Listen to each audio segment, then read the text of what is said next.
Hello and welcome to the Clean Bill of Wealth podcast for Canadian doctors. I am your host, Galen, Nuttall. Join me as I interview doctors and related professionals and talk about what it takes to achieve wealth in this, the Great White North.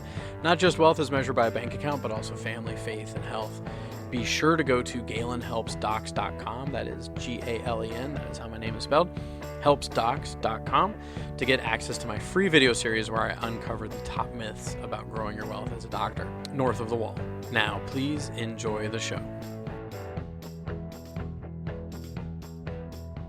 Welcome. Here I am interviewing one of the first doctors I've ever met, the Dr. Charles Nuttall.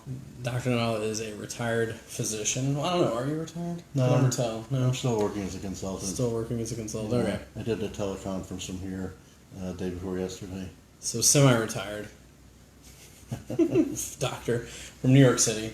I spent a lot of time with this doctor because he happens to be my dad as well.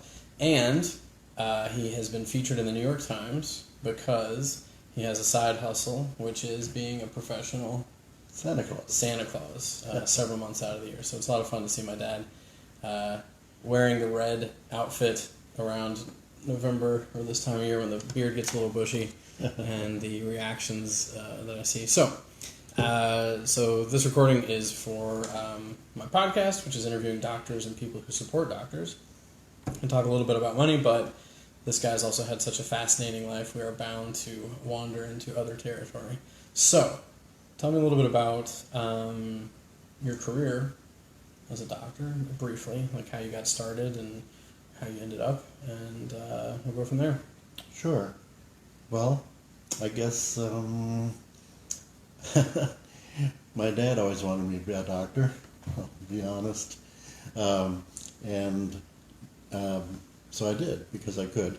And I went to undergraduate school at Johns Hopkins, and at the time they offered a pre-medical major, which was sort of unique among universities. So I could get a Bachelor of Arts and get a pretty broad education in the liberal arts, but also get the necessary requirements in math and language and science for medical school. So I only applied to one college, unlike most people, and I only applied to one medical school.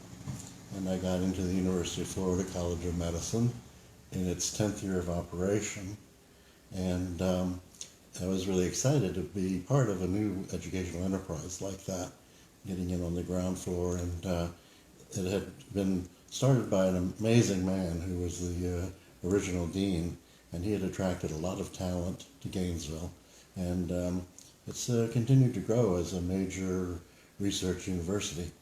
And one thing that I want to make sure I touch on before I forget is you became a nephrologist. Yes. And part of the reason you became a nephrologist was you were inspired by a specific... What's the name? Robert Cade. And what about him inspired you so Well, he was a sort of a mad genius, and one of the byproducts of that was he invented Gatorade. Yeah. And of course it takes its name from the University of Florida Fighting Gators. And he started hanging around the football players, and he realized that the practices that the coaches were using at the time were really very hazardous and dangerous for the athletes, because they didn't believe they should drink during a performance because they're afraid it would give them muscle cramps. Oh, yeah. So they're all dehydrated. he went out. Yeah, exactly. So he did a very meticulous study. He collected their sweat, measured the electrolytes in the sweat. He weighed them before and after a game or a scrimmage, and then they wouldn't let him practice on the A team, but they let him practice on the junior varsity, and they found that the cohort of athletes who took the Gatorade during the game performed much better during the second half than those who did not. So they started introducing it to the first line team. And were you part of a study or something? Because I vaguely remember Someone saying they saw you stick your head out of a door and throw up in a parking lot or something? I was about to turn into the parking lot. Yeah, I as part of Cade was always doing a lot of interesting work, and fortunately the Gatorade money gave him a lot of resources to do it. He felt that part of the problem with a starvation diet was the acidosis. So he wanted to see if he could counteract that by supplementing the diet with sodium bicarbonate tablets. Okay. To neutralize the acid. Like the keto acids that build up when you don't eat carbohydrates. So I was on a very limited diet of virtually non-caloric foods like dill pickles and celery. And it didn't go down too well. So you were a med school student at the time? Yeah, I was a medical student, and I was always scrounging around for different ways to make money. I used to sell my blood, and at one point I actually underwent a pulmonoscopy, putting a tube down my bronchial tubes, and because the idea was that they wanted to measure the activity of white blood cells in the mucus of the lungs of smokers versus non-smokers. And so I was part of the control group of non-smokers, and the only thing I got out of it was an IV shot of Demerol. That again made me vomit. And so to touch on the idea of, so part of this interview is about talking a little bit about the work I do as a financial advisor with doctors, and some of the things that seem to be realities of their situation or tendencies. And so one of the things I'm always interested in is when someone goes from being a medical student, whether it be physician or chiropractor or veterinarian, a lot of times they go from, their income goes, jumps from one level to another. Quite a bit. And one of the things when I do work with people that are still studying, I try to talk to them about, when that leap happens, try not to expand your lifestyle to match it. The analogy I use is, myself, when Em and I moved here, and she was the only one working. I'd drink coffee at home, and every once in a while I'd get Timmy's. And then when I started working, I started hitting Starbucks because we had a dual income. And so it's it's the Timmy's to Starbucks. If you can stay kind of somewhere in the middle. So did you experience that? And do you feel like it's potentially a hazardous thing to go from this I shouldn't say hazardous, but that increase, what's that like? Yeah, well, it's very tempting to make a lot of stupid financial decisions and buy a lot of stuff you don't need. But as I went into practice and my income did jump from what it had been when I was in the Navy, I went to my accountant, and he gave me an hour or two lecture on exactly that, about how to sort of take it easy. Don't buy the first bright thing that comes along, and spend your money wisely and save. Yeah. And so from the very beginning, I incorporated my practice, Yep. and so I had what was called a money purchase kiosk plan, which was a retirement plan. Mm-hmm. So that's how I started saving. And then when I left practice after 9 years and started working in the pharmaceutical industry, then I took advantage of the 401ks Right. that were offered to me.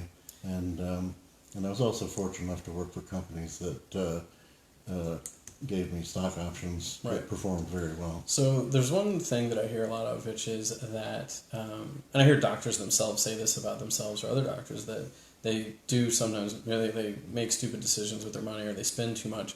And another thing is that, they're targeted what I've heard people say is they either fall for kind of crazy schemes.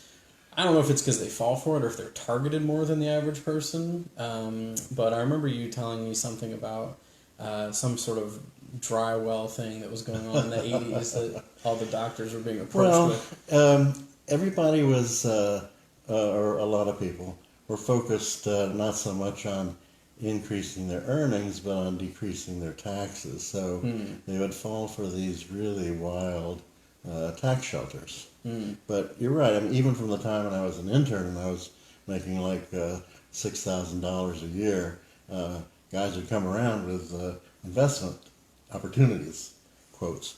And one of the ones I remember is investing in Scotch whiskey, because allegedly Scotch whiskey in a bonded warehouse, aging, appreciated in value by 25% a year. Okay. And I don't know whether that was true or not, because I didn't go for it. I didn't have money to invest in it anyway. But yeah, so well, there's a joke about, one of the things was drilling for oil.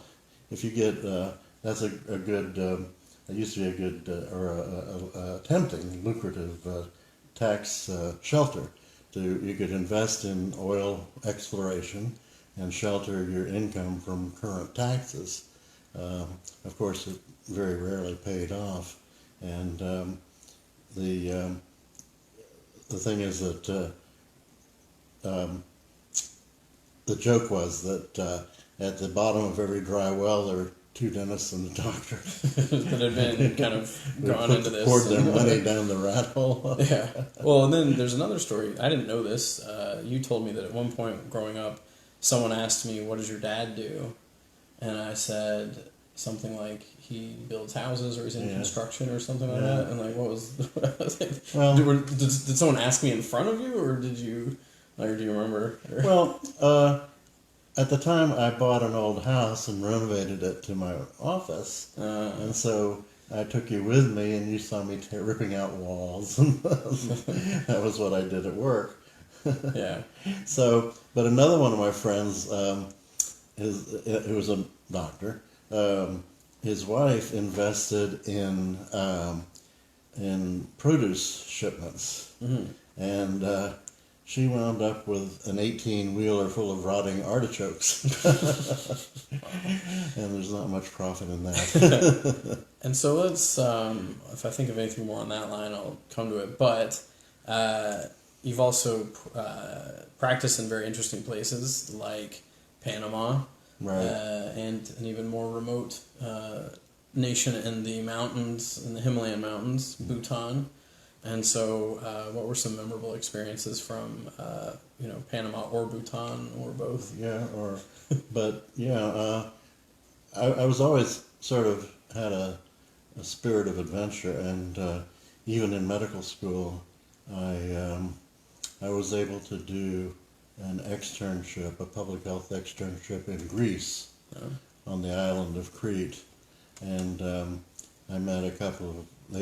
It was the Experiment International Living sponsored it, and each American medical student was paired up with two Greek students, and we would spend a month in different places in Greece. I was assigned to Crete with my two Greek students, and then the following year the Greek students would come to America, and so I was able to hook up with my Greek students when they were in Atlanta, because by then I was doing my internship in Charlotte, North Carolina.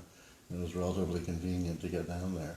So, but then after I finished my internship, I went to Panama, and I did a year of tropical medicine and internal medicine residency.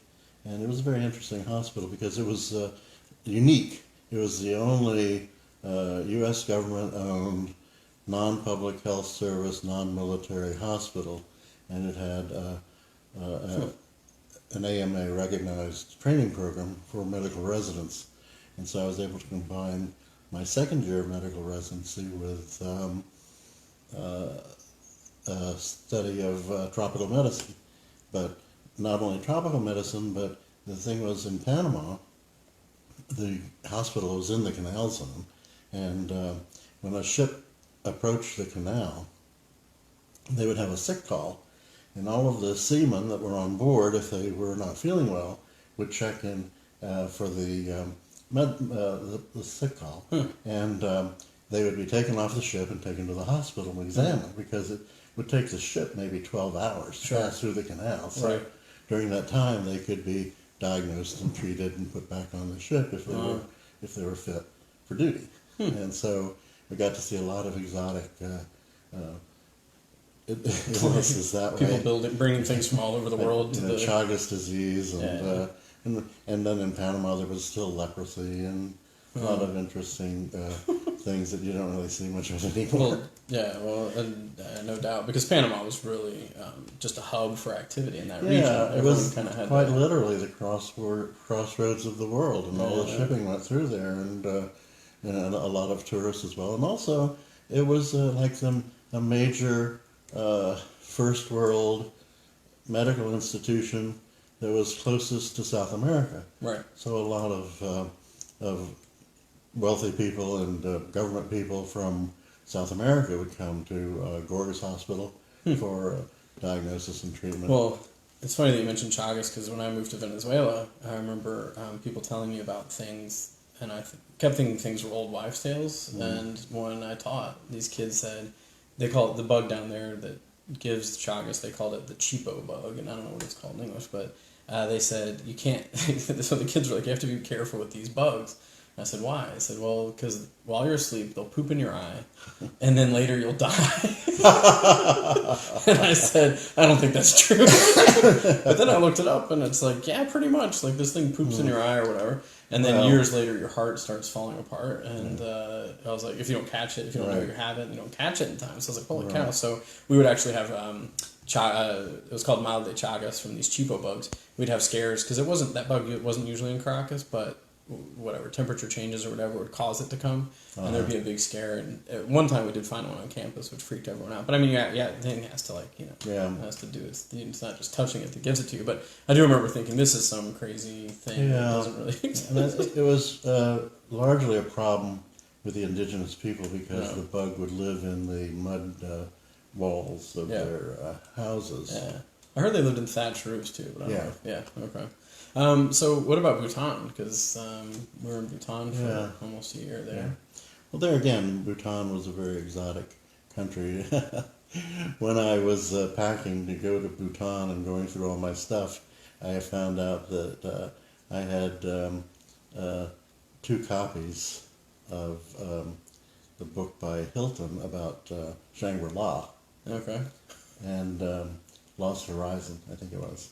And it was basically describing a nation very much like Bhutan. It was this isolated, obscure, difficult to get to medieval kingdom in the high Himalayas. It was pretty much isolated from the outside world, and where people lived to astonishingly old ages and didn't suffer from diseases. Well, that part wasn't true. So not like Bhutan. so that's why I was sort of recruited to be a medical specialist at the government hospital there. And in Bhutan was interesting because they had 2 systems of healthcare, both of which were funded by the government.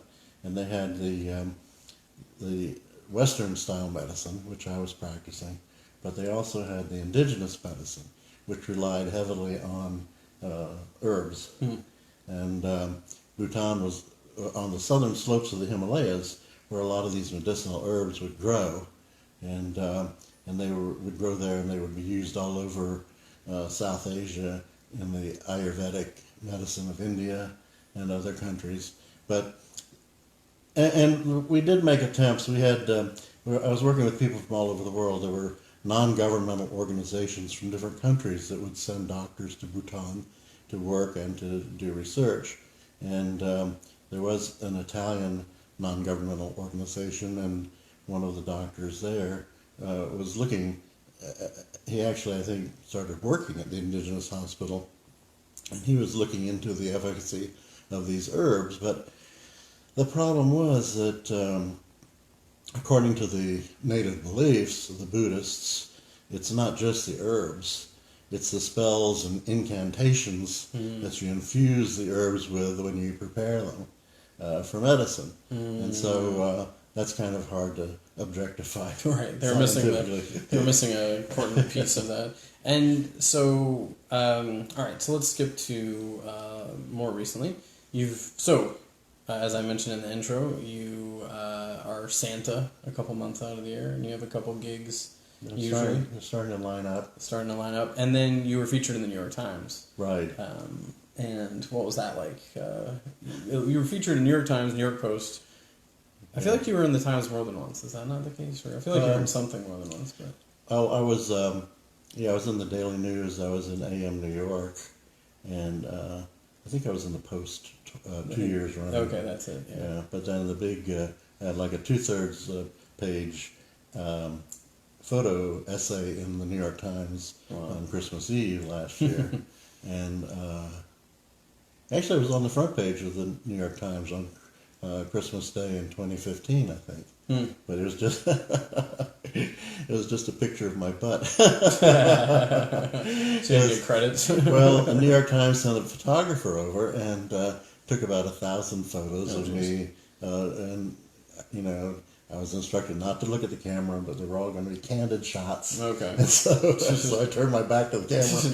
That's what they published. But no, they put a spin on it that here it was, Christmas Eve, and it's 75 degrees in New York. Like, what the heck is going on? Because I was standing there in my red velvet suit and fur with my arm around a little Asian girl, and we were looking across at this young girl and her dad, and her dad was wearing shorts, and they happened to be from Australia. Oh, okay. So here it is.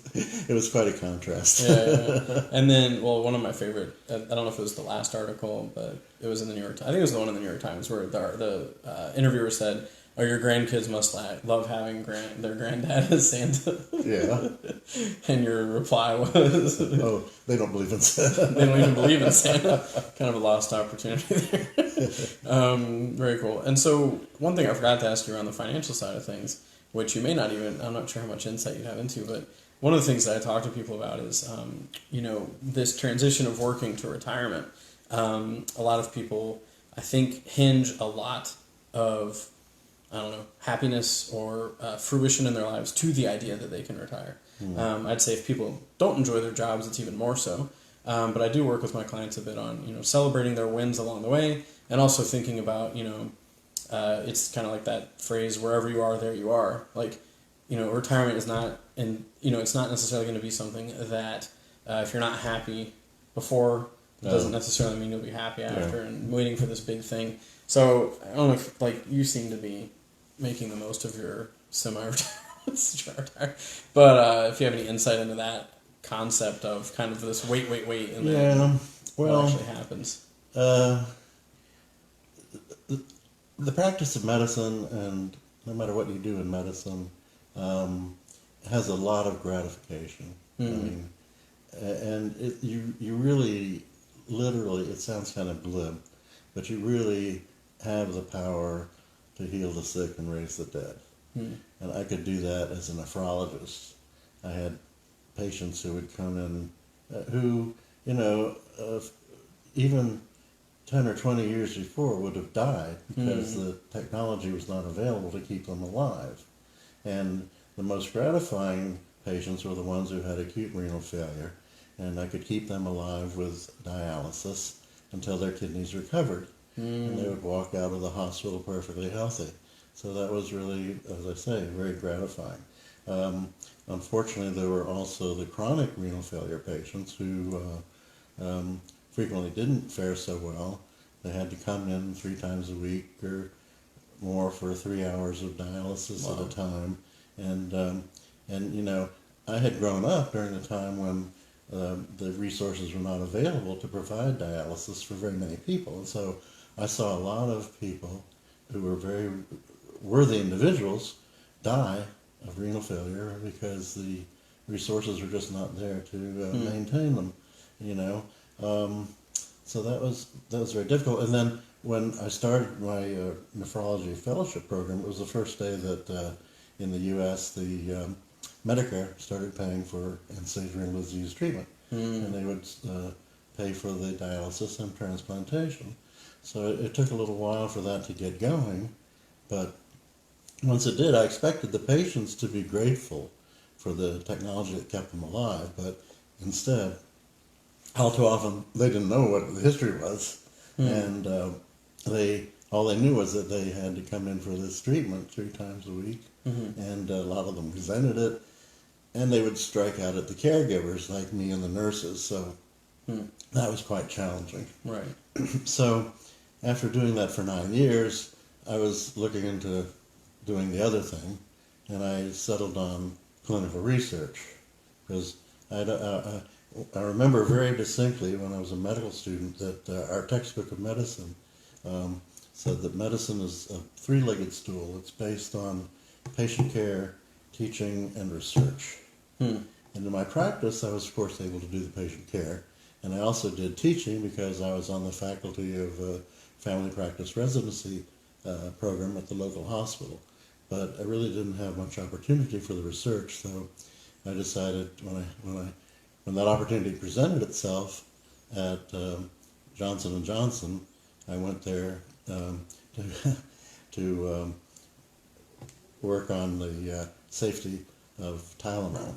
So most of my pharmaceutical career has been involved with drug safety. Right. So one thing I want to make sure we don't miss is you're starting to say something around the idea of the gratification one can get being practicing medicine. Like what I look at it is the doctors I know, whether they be physicians or chiropractors or veterinarians or dentists, it's really, they're in the business of healing, usually, healing people. And and I certainly see the case where a lot of people who are attracted to the profession, any one of those, they're usually fairly driven people. It's not exactly easy to become any one of those things. It's not easy to get through all that school. And so a lot of them, when I meet them, they say, well, maybe, I'm going to work really, really hard and then someday I'm going to retire. And then I ask them, well, what are you going to do when you retire? And some of them say, well, I'm just going to sit around. And I say, you're not likely, I don't just say this flat out, but usually I ask a few questions and they realize that even if that sounds like some sort of idea of retirement, most people who are driven to do things are still going to be driven to do things their whole life, unless something massive that happens. And so really so that's part of what I work on people is to say, like, what are those things that you're likely still going to want to do, even though you've already flipped that switch where, and that's the big thing I help people with is they get to the day where they can flip a switch and only work if they want to if they only keep working if they want to. And a lot of people come to me, and when they first come to me, they say, my biggest fear is doing locums in my 70s because I have to, not because I want to. Anyway, so I think, that's, so I feel like that gratification could be a big part of it too, when you go from this role of having people come to you and potentially, like you said, it's two-edged. You might have some people that aren't happy and some people that are, but going from that role to suddenly not having that as a part of your life, I think it could be quite a change for some people. Right. Oh, it certainly is. I think, from my perspective, I think a big part of it, I had always looked forward to, not necessarily retirement, but to doing the different thing. And the question was, at what point does one have enough money to do that? To sort of support your hobbies or your avocation. And I retired several times, but I always kept going back to work because different interesting things presented themselves. And so I was able to do a variety of tasks and work for companies pretty much all over the world. I worked for a Danish company and made a lot of trips to Scandinavia, and a Japanese company, made trips to Japan, and all of that was, I guess the main thing that energized me was love of learning, lifetime love of learning, and that exposed me to a lot of different experiences that I was really able to incorporate in my enjoyment of life. Yeah. And the same thing with the Santa Claus. It was sort of an outgrowth. I mean, I never intended to grow up to look like Santa Claus, but since it happened, I decided to make the most of it. So like some have some men become great, some have greatness thrust upon them. I had Santa thrust upon me. Well, and I mean, I feel like, at least from the outside looking at your life, I feel like along the way you did a lot of things of interest as well. Like I didn't put it in this description, but I will put it in future ones that you were part of a group of physicians that won that were part of a Nobel Prize, right? What was that like? Right. Yeah. Well, I was always sort of an activist, and growing up in Florida with the Cuban Missile Crisis, I was very concerned about the potential threat of a nuclear holocaust. And so there was a cardiologist in Russia and a cardiologist in Boston who started this organization called International Physicians for the Prevention of Nuclear War. And they were publicizing the effect that this is sort of the ultimate public health problem if you wipe out if you wipe out the entire human race.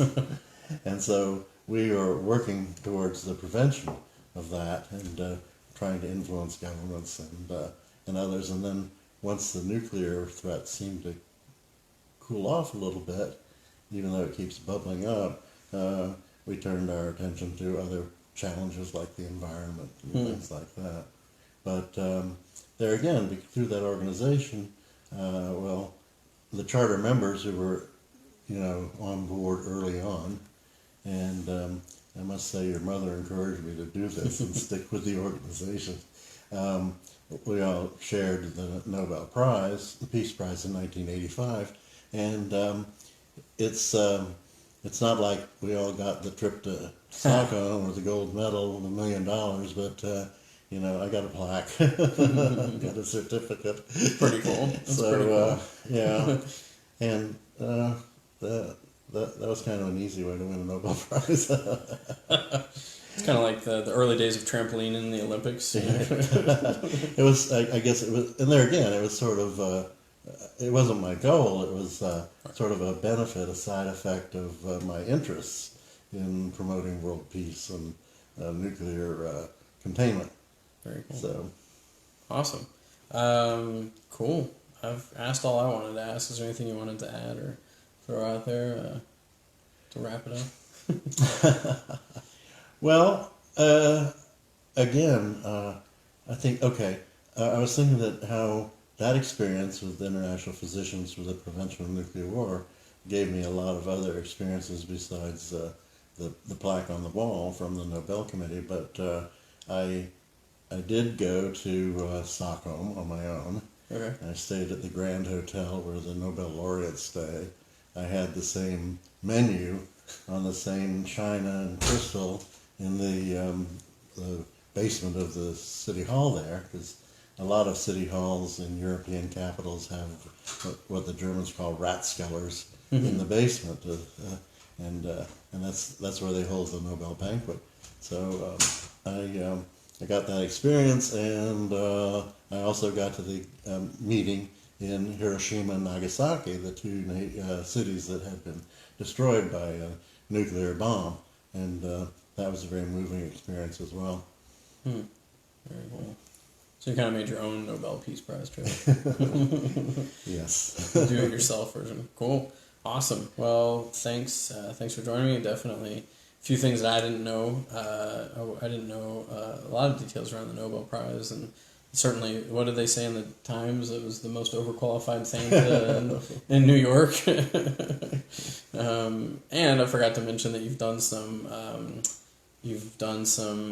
work as an extra in different films and things in New York. Yeah, well, one photo shoot where you got to play to be a doctor. And it was very meta. The doctor being semi-retired and then being a doctor in a photo shoot. Well, yeah, I mean, I think I always sort of had a creative impulse, and there's a limit to how creative you can be in medicine without getting into trouble. Right. In fact, I would say medicine, I sort of characterize medical school as a trade school because it's very focused on... Well, it's interesting. When I did my internship in Bellevue Hospital in New York, there were physicians who said a monkey could do my job. And I obviously don't believe it. But basically what they meant was that it was just like Groundhog Day. Like, as cases presented themselves, they kind of did the same thing every time. One day was very much like another. And one day was very much like another. And I mean, that hospital was a bit different. The director of the program said that because of the nature of a lot of people that ended up there, they'd kind of patch, a lot of people who were in, not the best shape economically, and they'd kind of patch them up and send them back out, and then they'd show up the next day. And so the director, can't remember his name, but he said it felt very much like a Sisyphean task. Yeah, Patching people up, sending them out, coming back. And so I remember meeting a doctor that, and I felt like the more specialized they got, the more they felt that way potentially, which was they felt, like it was a little bit rote. Mm-hmm. But it's funny what you say about, needing that creative outlet, just because I definitely can relate in the financial advice sphere. Yeah. There's a lot of regulations. You have to be very careful. I have to be very careful about the way I phrase things, the things I say, and all that. And so it's definitely been a similar thing for me to find out where I can get that creative outlet when it's working with people is part of that, can be very creative, but the actual approach, there's only so much you can sort of do. Yeah, well, and I tried to work it into my life and career at every stage along the way. When I was in medical school, I actually got a role in the Florida Players production of Marat Sade. Okay. The persecution and assassination of Jean-Paul Marat as performed by the inmates of the asylum at Charenton under the direction of the Marquis de Sade, which is also known as Marat Sade, for the sake of brevity. Right. But I was thinking, I was sort of, having sort of an existential crisis, like, do I really want to go through all this to become a doctor when I could play one on TV? But acting is its own discipline. Sure. And it requires a lot, and so I was content to become the real thing. And later on, all the way through, I had an interest in photography, and through that I got into modeling. Yeah. And I've been the subject of a couple of instructional videos and actually coffee table books of portrait photography. Yeah. Chris Knight is a portrait photographer in New York who wrote a book on portrait photography, and he teaches at the School of Visual Arts, and he has used me to demonstrate Rembrandt's lighting techniques. Oh, right, yeah, those similar are cool. things. And he did one of King Henry VIII. Yeah, that one's cool. That's one of my favorites. Well, the thing I was going to say also about the creative outlet of I was pre-med for a very short, ugly period. One summer school semester at Johns Hopkins, and then I did the internship in Bellevue because I wanted to see what it was actually like to be a doctor. Mm-hmm. And of course, it was a hospital setting, which different than practice and things like that. But I actually met at that hospital a fair number of physicians that didn't seem all that happy. But then I met a whole bunch when I did the translation for the Rotary group that came to Venezuela, and a lot of them seemed pretty happy. But when I did do the rotation at Bellevue, I found that so I did a rotation all over the place, but one of the most fascinating jobs I felt was the ambulance drivers, the EMTs. Yeah. They had a real fascinating job, in my opinion, because they'd go to a rundown place one day, and then they'd be in a high rise the next day, and they'd be in an office building, and they'd perk of the job, they get to drive the wrong way down a one-way street in New York City and all that. But what really hit me was one day they brought us all together. There's just like 35 kids that thought they wanted to go into med school, and I think most of them probably did. They said, has anyone ever talked to you what you have to do to get to be a doctor? Has anyone ever mapped it out for you? And I don't think anyone said they had. And he described in great detail what residency was like. Mm-hmm. And I saw a little bit of that when I'd see the cots in the side of the room and all that stuff. And he said that he did the math, and even though he made money as a resident, he said if you calculated it by hour, he made less than minimum wage. Because he was working all these shifts and everything. And I remember he said that, and I said, there's no way on earth I want to do this badly enough to put myself through that. But what's funny was the next year I did New York Film Academy, and I would stay up all night editing movies. Right. And so I realized that I was willing to do passion. Well, I was willing to do that sort of a thing, of staying up all night or putting myself through sort of a rigorous thing, if it was something I was interested enough or cared enough about. So I think it's important to follow your passion. I think I always tried to tell you and your sister when you were growing up that follow your bliss. Do what you love, and you'll do it well enough that people will pay you to do it. And so she became a chef, which is her passion. Yep. And now you're pursuing your passion, which is making other people rich, which is a very laudable goal. Yep. Peace of mind around finances, for sure. And, life is sweet. Yeah, very good. Cool. Awesome. Well, thanks for joining me. My pleasure. Thanks for being my son. You didn't have a choice. This is your host, Galen Nuttall. Thank you for joining me at A Clean Bill of Wealth, the podcast for Canadian doctors. I hope you enjoyed the show. Be sure to check out my free video series at GalenHelpsDocs.com, where I debunk some of the myths around wealth generation for Canadian doctors. Take care and talk to you soon.